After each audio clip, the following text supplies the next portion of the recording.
Eu sempre tive a impressão de que as estradas guardam segredos que não pertencem a nenhum mapa. Não estou falando dos buracos ou das curvas mal sinalizadas. Falo de algo mais antigo, mais profundo. Algo que vibra no asfalto quando o relógio passa da meia-noite e só sobram os faróis cortando o escuro como facas cegas. As pessoas costumam dizer que as estradas são apenas caminhos, meios de chegar de um lugar a outro. Mas eu aprendi da pior maneira possível que algumas estradas são destinos por si só. Elas não apenas te levam para algum lugar, elas te atraem. Sempre tive uma vida simples. Nunca acreditei em fantasmas, visões ou qualquer tipo de misticismo. Minha lógica sempre foi clara, concreta, prática. Mas toda lógica tem seus limites. E a BR-343 me ensinou isso. Existem trechos daquela estrada que parecem mais velhos do que o tempo. Ali o silêncio é denso demais. Os postes falham como se tivessem medo. E o rádio do carro, o rádio, começa a chiar mesmo desligado. Eu passei anos dirigindo por aquela rota entre Teresina e o litoral. Sempre à noite, sempre sozinho. E sempre com pressa de chegar. Mas naquela noite, algo estava diferente. Era como se o próprio ar tivesse ficado mais grosso.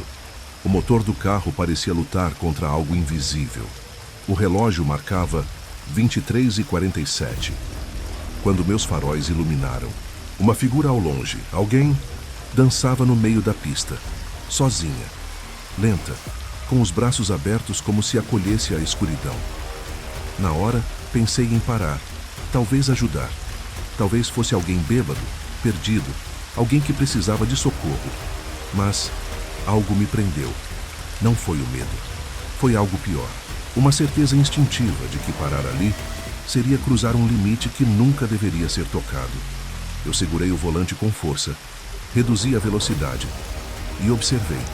Ela usava um vestido claro, quase antigo, que esvoaçava com um vento que eu não sentia. A pele era pálida demais. E o rosto estava virado para mim, mesmo dançando de costas. Meu corpo inteiro gelou. E eu juro por tudo o que tenho de mais racional, que naquele momento ela sorriu. Foi rápido. A imagem sumiu quando pisquei. E o carro tremeu como se tivesse passado por cima de algo invisível. Poderia ter sido minha imaginação. Poderia, mas não foi. E a prova disso veio logo depois. Quando, já em casa, minha filha, de apenas 4 anos, me perguntou: Papai, quem era a moça da estrada que dançava no escuro? Nunca fui de aparecer, nem de me abrir com estranhos. Sempre fui aquele tipo de homem que passa despercebido no mercado, no posto, no trânsito. E talvez tenha sido justamente por isso que ela me escolheu. Naquela noite, eu voltava de Parnaíba para Teresina. Havia feito um frete para um cliente antigo, uma mudança modesta, nada demais, e aproveitei a oportunidade para visitar um parente distante, que não via há anos.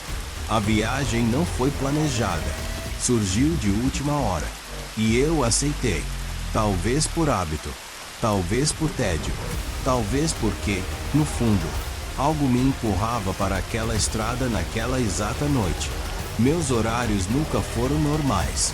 Dirigir à noite sempre me pareceu mais tranquilo, sem trânsito, sem barulho, só o motor, o asfalto e o pensamento. Sempre pensei melhor no escuro, mas naquela viagem, algo em mim estava diferente. Um cansaço que não era físico, um vazio que a estrada, pela primeira vez, não preenchia. Lembro que antes de sair, minha esposa comentou: "Você tem andado estranho, distraído, como se estivesse longe, mesmo estando aqui." Eu ri, desconversei, mas ela estava certa. Eu vinha tendo sonhos esquisitos. Sempre o mesmo trecho da estrada, sempre um vulto à frente, sempre um som abafado, como música distante tocando num rádio que não existia. Naquela noite, o céu estava limpo, mas a lua parecia murcha. E a estrada, a BR-343, Estava mais escura do que o habitual, como se as luzes se apagassem por escolha própria, uma a uma, só para me deixar mais sozinho. O relógio do painel piscava 23h47 quando eu a vi pela primeira vez. E foi ali, naquele instante em que tudo congelou, que eu entendi. Eu não estava indo até Parnaíba. Eu estava sendo levado até ela.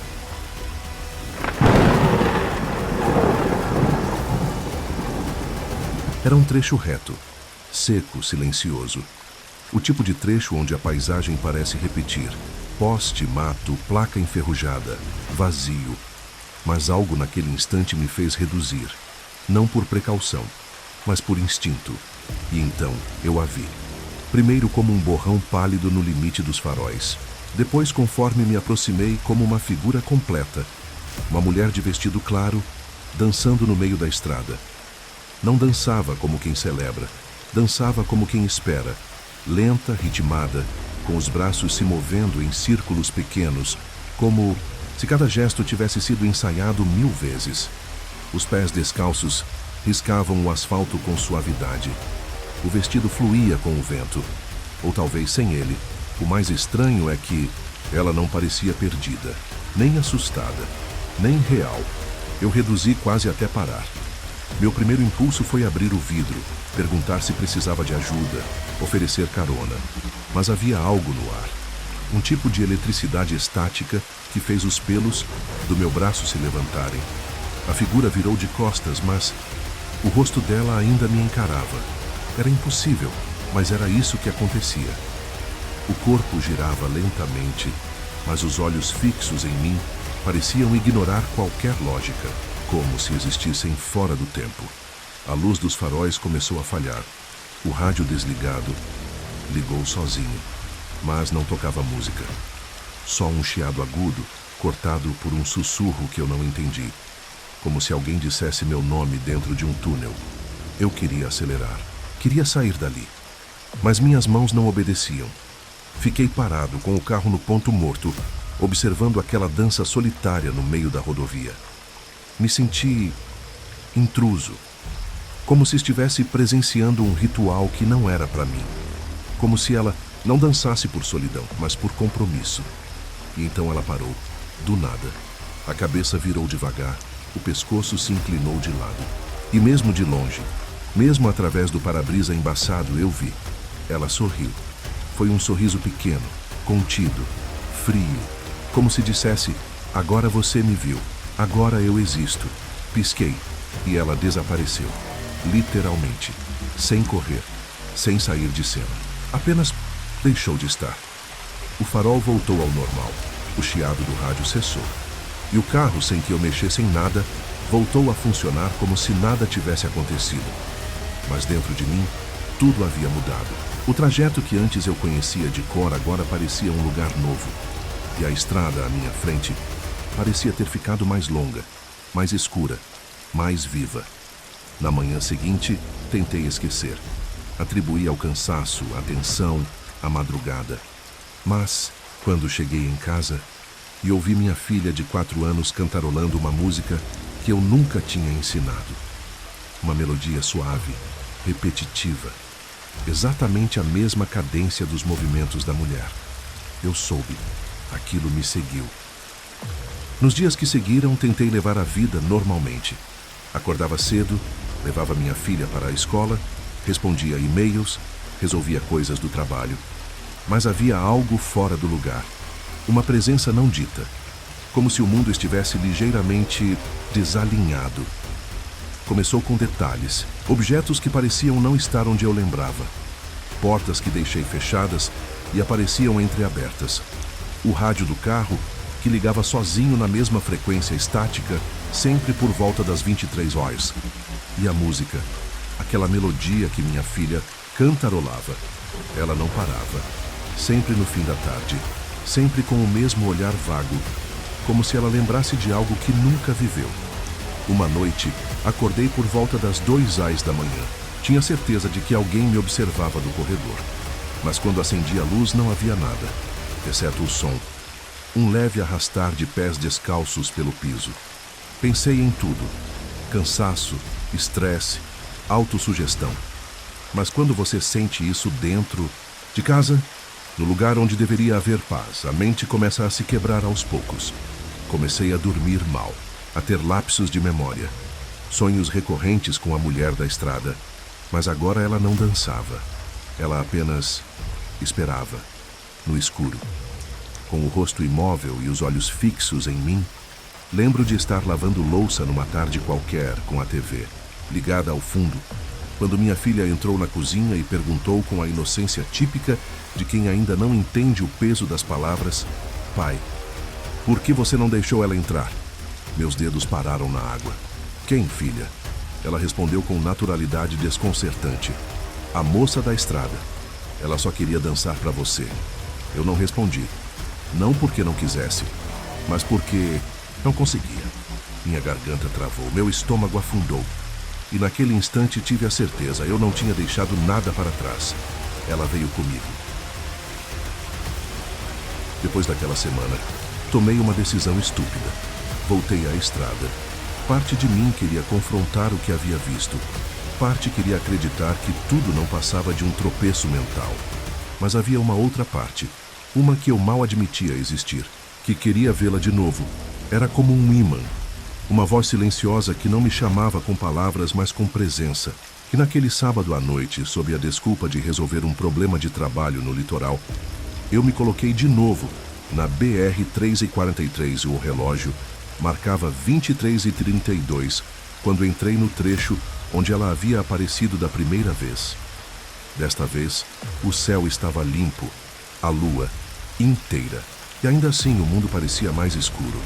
Os faróis do carro iluminavam o mesmo caminho. O asfalto gasto, a linha branca interrompida, os postes que pareciam morrer antes da hora. Foi então que senti, antes de ver, senti uma mudança no ar. Como se o espaço entre as moléculas tivesse se alargado. O som do motor ficou abafado, como se eu estivesse debaixo d'água. E então, à beira da estrada, lá estava ela, não dançava mais, estava parada. Vestido sujo de terra, pés firmes no chão. O cabelo cobrindo parte do rosto. Ela estava de costas, mas de novo, como da primeira vez, me olhava. Diretamente, por dentro. Dessa vez eu não consegui frear. Não consegui desviar o olhar. Quando percebi, já estava fora do carro. Os faróis ainda acesos, o motor funcionando. Mas eu estava andando, em direção a ela. Cada passo meu parecia não me pertencer. A respiração curta, os olhos fixos. Meu corpo seguia mesmo quando minha mente gritava para parar. Cheguei perto. Tão perto que ouvi o som da respiração dela. Se é que aquilo era respiração. Um ruído leve, quase um lamento. Ela não se virou. Apenas falou, um sussurro. Direto no meu ouvido. As palavras eram simples, mas ditas com uma voz que não era deste mundo, nem feminina, nem masculina, nem viva, nem morta. Você me viu, agora você me pertence, foi isso. 4 palavras, mas ditas com um peso que atravessou meus ossos. Uma sentença. Acordei de joelhos no acostamento. O carro ainda com o farol ligado. O banco do motorista vazio. O relógio marcava 23h47, exatamente o mesmo horário da primeira aparição. Voltei para o carro, sem memória de ter saído. Sem saber se o que ouvi foi real ou sonho. Mas quando liguei o rádio, sem querer, a mesma melodia da minha filha começou a tocar, sem estação, sem voz, só a música. Voltei para casa como quem retorna de um enterro. Não falei nada. Não olhei nos olhos da minha esposa. Não toquei minha filha. Fui direto para o quarto. Tranquei a porta e fiquei ali, no escuro, por horas, ouvindo o som do meu próprio corpo tentando entender o que havia acontecido. Mas a verdade é que algo dentro de mim quebrou. No espelho, eu já não me reconhecia. Não era uma mudança visível. Era sutil, quase imperceptível. Mas os olhos não eram mais os meus. Comecei a evitar espelhos, evitar gente, evitar conversas. Minha esposa dizia que eu andava ausente, como se estivesse sempre em outro lugar. E ela tinha razão, eu estava. Estava na BR-343. ainda ouvindo aquela voz no meu ouvido, aquela promessa. Agora você me pertence. A casa ficou diferente, mais fria, mais silenciosa. O relógio da sala parou às 23h47. Troquei a pilha. Ele parou de novo, mesmo horário. Comecei a ter lapsos, coisas simples. Esquecer onde guardei as chaves, entrar num cômodo e não lembrar por quê. Ficar parado sem perceber, olhando fixamente para a janela da cozinha. Aqui dá para a rua escura, onde às vezes parece haver alguém parado. Minha filha, antes tão risonha, ficou calada. Acordava no meio da noite e me chamava sussurrando. Papai, ela tá aqui. Quem, filha? A moça que dança. Na terceira noite em que isso aconteceu, encontrei meu gravador antigo ligado, gravando o som ambiente do quarto. Ninguém o havia ligado, mas havia um áudio. Nele, uma voz feminina repetia baixo por minutos. Você me viu. Agora você me pertence. Apaguei o arquivo. Mas no dia seguinte estava lá de novo. Comecei a evitar dormir, a ficar acordado por noites seguidas. Mas ela não precisava que eu dormisse. Ela morava comigo agora, no canto da visão, no reflexo, da janela, no som do rádio mesmo desligado, na minha própria mente que deixava de ser minha. E então veio o dia em que a minha filha olhou para mim e perguntou: Pai, por que você está dançando? Eu não estava, pelo menos não, que eu soubesse. Era fim de tarde quando aconteceu. A luz laranja do sol atravessava a cortina da sala, e por um breve momento tudo parecia normal. Minha filha brincava no tapete com seus brinquedos, cantarolando baixinho a mesma melodia de sempre. Aquela que ela nunca aprendeu, mas sabia de cor. Eu estava na cozinha parado observando a água ferver, mas com a mente longe, muito longe. De volta àquela estrada, foi então que ouvi. Não a música, não os brinquedos caindo, mas a voz dela, minha filha, com a mesma entonação, com a mesma cadência, com o mesmo tom gélido e arrastado que me acordava todas as noites. Você me viu, agora você me pertence. A mesma frase, palavra por palavra, sussurrada por uma boca que ainda carregava dentes de leite.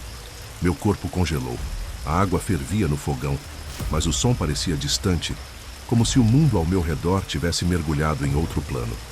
Me aproximei dela devagar, tentando não demonstrar o pânico que me corroía por dentro. Filha, quem te ensinou isso? Ela me olhou como se eu tivesse feito a pergunta mais óbvia do mundo. Sorriu. Um sorriso calmo, mas sem alma. E respondeu. Ela falou comigo. Disse para eu te lembrar. Meu estômago afundou. Senti uma náusea súbita, como se algo dentro de mim, algo profundo, ancestral, soubesse que aquilo não era mais só uma experiência estranha. Era um elo, um laço firmado não com palavras, mas com presença. E agora, ela não queria só me assustar. Ela queria ficar.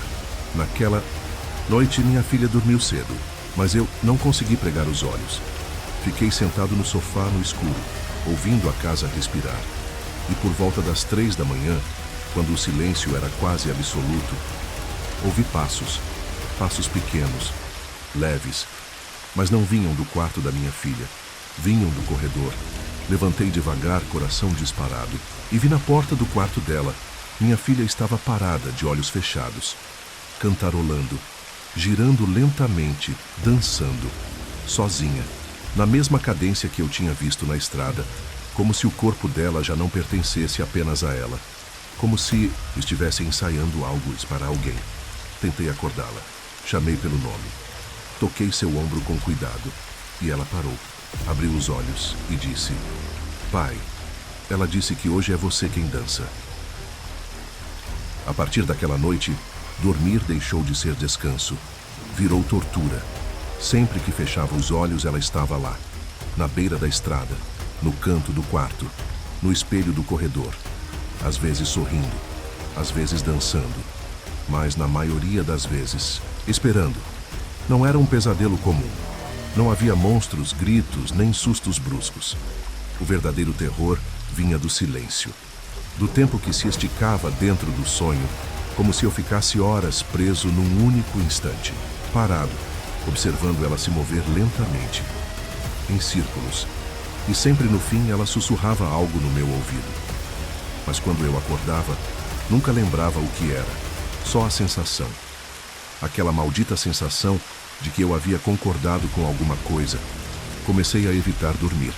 Ficava acordado o quanto podia. Mas a exaustão tem um jeito cruel de vencer. Ela rouba a sua consciência em plena vigília. Teve um dia em que acordei dentro do carro. Estava estacionado na frente de um campo vazio, que eu não reconhecia. O motor ainda ligado. O relógio marcava 23h47. De novo. O banco do passageiro estava molhado, como se alguém tivesse sentado ali com roupas encharcadas, mas eu estava sozinho. Pelo menos era o que eu queria acreditar. Outras vezes dava por mim em pé, no quintal, olhando para o escuro, sem saber como fui parar ali, ou acordava com a TV ligada em canal morto, mesmo que ninguém tivesse encostado, no controle. Minha esposa começou a se assustar. Me perguntava se eu estava tomando alguma coisa. Me falava que às vezes eu falava dormindo ou andando. Mas o que mais a assustou foi quando me flagrou parado na porta do quarto da nossa filha, no escuro de madrugada, dançando lentamente, sem música, sem expressão. Eu não lembrava de nada, mas sentia as dores no corpo, os músculos tensionados, como se tivesse vivido uma outra vida durante a noite, uma vida que eu não escolhi. Comecei a ter buracos na memória, dias inteiros embaçados, palavras esquecidas, conversas que não lembrava de ter. Minha sanidade se desfazia como as linhas de um sonho ao acordar. E a única constante era ela, a mulher, a estrada e o tempo, sempre parando às 23h47. Foi quando percebi. Não era mais só sobre a estrada, era sobre mim e algo dentro de mim que ela havia tomado. Chega um ponto em que o medo deixa de ser paralisante. Ele vira uma espécie de motor. Não porque você deixa de sentir, mas porque a ignorância se torna ainda mais assustadora. Foi assim que começou minha busca. Não por paz, mas por sentido. Porque se eu soubesse o que ela era, talvez pudesse enfrentá-la, ou ao menos entender por que me escolheu. Comecei devagar, pesquisando sobre a BR-343, seus acidentes, seus desaparecimentos, seus mortos. Descobri mais do que queria. Estrada, desde sua abertura, carrega uma fama antiga, sussurrada, ignorada, silenciada. Há trechos onde a rede elétrica falha sem explicação. Outros onde o asfalto precisa ser refeito com mais frequência do que em qualquer outro lugar do estado. Mas o pior são os relatos. Vi fóruns esquecidos, grupos de caminhoneiros, postagens apagadas, todos falando de algo parecido. Uma figura feminina sempre na mesma área entre as cidades de Altos e Campo Maior. Aparece no acostamento, ou no meio da pista, às vezes dançando, às vezes chorando, às vezes apenas olhando. Alguns diziam que ela pede carona, outros que aparece dentro do caminhão, no banco do passageiro, sem abrir a porta. Havia até um caso de 2003, arquivado como acidente fatal. O motorista morreu ao sair da pista e capotar numa curva leve. A única estranheza no laudo policial: o carro estava em ponto morto e a marca de pneus começava no meio da estrada, sem frenagem, sem tentativa de desviar. Comecei a anotar tudo: nomes, horas, coordenadas, até encontrar um relato em especial. Era de um senhor aposentado, antigo morador de Cabeceiras. Contava que nos anos 60 ouviu histórias de uma jovem que morreu atropelada no dia do próprio casamento, tentando atravessar a BR para pegar flores num campo do outro lado. O corpo foi arrastado por mais de 30 metros. O vestido ficou em pedaços, mas o rosto, segundo relatos, estava intacto, com um leve sorriso. O caso foi abafado pela família. Houve até quem dissesse que o noivo desapareceu dias depois e que a mãe da noiva enlouqueceu, passando anos repetindo a mesma frase. Para quem quisesse ouvir, ela ainda dança, e dança esperando ele voltar. Fechei o navegador com as mãos trêmulas, porque, naquele exato momento, do quarto ao lado, ouvi minha filha cantarolando. A mesma melodia, a mesma, idêntica, que ninguém jamais teria ensinado a ela. Naquela noite não dormi. Só sentei diante do espelho e esperei, mas não por respostas, por ela. Foi num arquivo público de uma biblioteca antiga em Teresina que encontrei o que mudaria tudo. Eu não tinha esperança. Havia vasculhado fóruns, ouvido histórias, conversado com caminhoneiros, idosos, até com um padre que se recusou a falar. Mas ali, entre documentos amarelados e jornais encadernados da década de 60, ela apareceu. Ela com nome e sobrenome. Carmelita Araújo Costa, 23 anos, costureira. Morreu atropelada no dia 17 de setembro de 1964. Era um recorte pequeno, escondido entre notícias políticas. Falava do acidente como algo banal, seco, sem emoção. Jovem, é atingida por caminhão na BR-343. Segundo testemunhas, usava vestido branco e estava distraída no acostamento. Familiares confirmaram que a jovem se preparava para se casar no mesmo dia. Mas havia algo naquele pequeno parágrafo, uma frieza que não batia com a carga espiritual que eu sentia toda vez que fechava os olhos. Continuei a busca. Foi numa edição do Jornal do Norte, de uma semana depois que os detalhes começaram a emergir. Alguns moradores se negaram a ir ao velório. Diziam que o corpo não sangrou e que os olhos da moça nunca fecharam. Mas o que me arrepiou foi a carta publicada por um primo distante da noiva, enviada à redação como desabafo. Ela não foi enterrada inteira. Parte dela ficou aqui. O vestido, o olhar, a dança. Meu tio diz que viu. Às vezes, à noite, lá na BR, ela aparece, repetindo os passos que ensaiou para o casamento. Só que agora, ela dança sozinha. Voltei para casa com as mãos trêmulas. A noite caiu antes que eu percebesse. No rádio do carro e o chiado recomeçou. Sem estação, sem sentido, mas com ritmo. E então a ficha caiu. Ela ainda dança. Aquilo não era uma maldição qualquer. Era um ritual quebrado. Uma promessa não cumprida. Uma espera que o tempo não conseguiu apagar. Ela morreu esperando alguém que nunca chegou. E agora, qualquer um que a veja passa a ocupar o lugar, deixado no altar. O noivo que não veio. O par que falta na dança. De alguma forma, eu havia me tornado parte da história. Um substituto, um corpo emprestado. E agora, ela queria terminar o que começou, comigo. Era como se tudo na minha vida estivesse se preparando para aquela noite. A pesquisa, os sonhos, os lapsos de tempo, as palavras da minha filha, o relógio parado sempre no mesmo horário. Tudo era um aviso, ou talvez um convite. Na noite em que decidi voltar à BR-343, não levei o celular, não avisei ninguém, não levei bagagem. Apenas entrei no carro e dirigi, como alguém que já sabia que não voltaria igual. O relógio do painel parou de funcionar às 23h47, bem quando cheguei. No mesmo trecho, o asfalto parecia mais escuro, o ar mais denso, o mundo mais silencioso. Estacionei no acostamento e saí do carro. O vento não soprava. As luzes dos postes piscavam em descompasso. E o tempo pareceu segurar a respiração. Então, ela apareceu.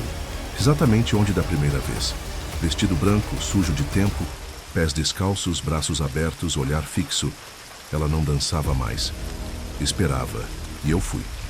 Passo a passo, sentindo o chão gelar sob meus sapatos. Quanto mais eu me aproximava, mais o mundo desaparecia ao redor. Não havia carro, estrada, cidade. Só nós dois. Como se o universo estivesse recuando para assistir. Parecia um casamento ao contrário. Em vez de flores, silêncio. Em vez de aplausos, sussurros. Em vez de aliança, entrega, ela estendeu a mão. E eu, por algum motivo que nem hoje sei explicar, segurei. A pele dela era fria. Não como gelo, mas como tempo parado. E então ela começou. A dança, lenta, ritualística, antiga. E eu, sem saber como, sabia os passos. Como se já os tivesse dançado antes. Como se a música estivesse dentro de mim o tempo todo, esperando por esse momento. Dançamos, no escuro, na BR, no meio. Do nada. No meio de tudo. E pela primeira vez, ela sorriu. Um sorriso completo. Grato. Foi então que percebi. Ela não queria me punir, não queria me ferir, ela só queria terminar, fechar o ciclo, completar o gesto interrompido há décadas, finalizar a coreografia de uma alma que morreu esperando e precisava ser lembrada. Quando soltou minha mão, não sumiu, apenas se virou e caminhou em direção ao escuro, sem dor, sem lamento, como alguém que, enfim, encontra paz. O relógio no meu pulso voltou a funcionar. Marcava 23h48. Desde aquela noite nunca mais voltei à BR-343. Não por medo, mas por respeito. O tipo de respeito que se tem por um cemitério antigo, por uma casa abandonada ou por uma história que não deve ser contada em voz alta. A estrada continua lá, com seus quilômetros de silêncio, seus postes trêmulos e suas madrugadas que ninguém consegue explicar. Gente passa por ela todos os dias. A maioria se nunca vê nada, mas alguns veem. E uma vez que você vê, ela vê você também. Não sei ao certo o que era aquela mulher. Um espírito? Uma memória? Um eco do tempo? Ou talvez algo que nem mesmo a morte conseguiu deter. Algo que ficou dançando no limiar entre este mundo e o outro, esperando alguém que soubesse escutar a música. Depois daquela noite, minha filha nunca mais cantarolou aquela melodia. O relógio da sala voltou a funcionar. Minha memória, aos poucos, parou de falhar. E os sonhos cessaram. Mas de vez em quando estou sozinho, à noite, no exato momento em que o mundo fica mais quieto, eu ouço passos, lentos, ritmos conhecidos. E por um instante me pergunto, quantos mais estão dançando por aí, sem saber que estão sendo guiados? A BR-343 é só uma estrada para muitos, mas para mim, ela é um portal, um lugar onde o tempo não se move como deveria, onde os mortos não descansam e os vivos esquecem por que estavam indo tão depressa. Há lugares que não foram feitos para serem explicados, foram feitos para serem sentidos, respeitados, temidos e, acima de tudo, deixados em paz.